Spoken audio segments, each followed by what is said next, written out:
When I first came, the thing that struck me most was how different China was from my hometown, from my home country. It was like I was an astronaut landing on some foreign planet, a sea of gray and blue. There wasn't a car to be seen. Everybody had bicycles. I needed tickets to buy food. I didn't recognize this as my own planet.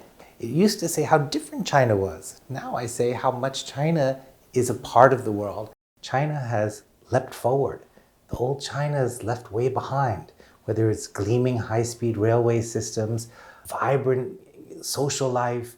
This is a country that is rapidly changing. It's on the go. It's moving. China is here and China has arrived, and it's assumed a place of leadership, and that's only going to grow. But what does that mean? I think that means that the rest of the world needs to learn how to engage with a China that is taking a leadership role. That doesn't mean that everyone's going to see things the same way either. But it does mean that we need to have an appreciation and understanding of the influence and the rise of influence that China has on this planet.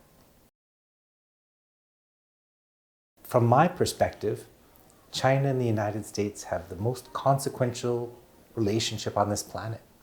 And it's imperative, it's really important for the future and for the sake of the future of our planet that these two really important countries learn a better way to engage and to collaborate and to work together and to appreciate each other. But I think what worries me most is that Americans can't really see the real China. Some of the troubling trends I see is what I call inward looking.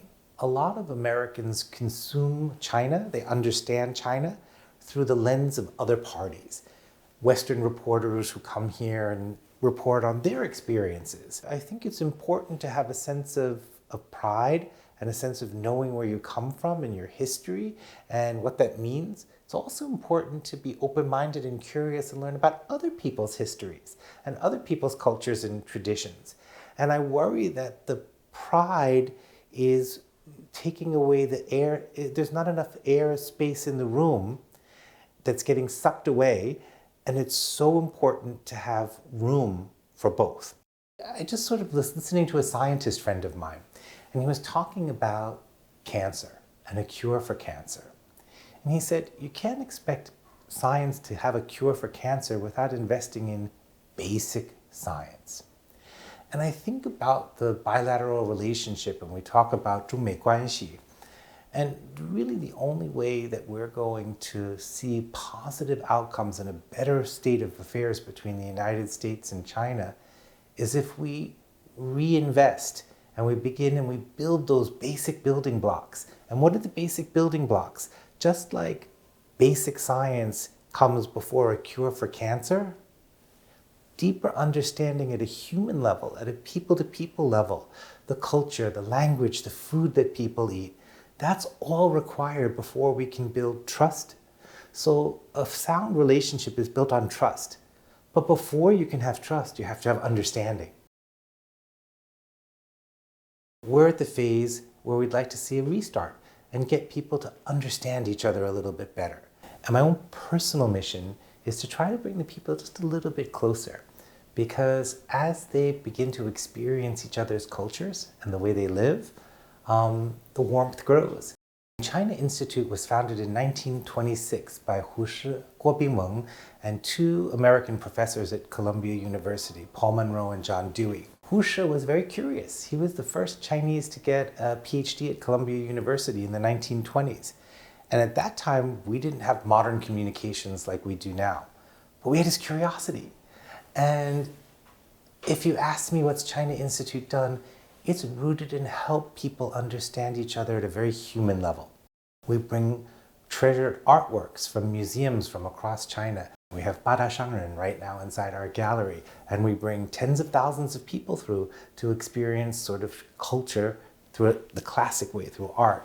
But we also do things that are just fun, through film experiences, through food experiences, through business programs, through all kinds of lectures and activities and social things. And I think the difference about what China Institute and what makes it special is we try to really connect at a genuine first-hand level. So if we can bring actors from Suzhou or tea producers from Fujian, people can experience China for themselves. If they can't get themselves here, at least they can have a genuine connection and have a little bit more insight. And for my own personal experience, I feel I've had a much richer life by being able to access more than one culture. I learned it by learning another language, by experience it by living in another culture.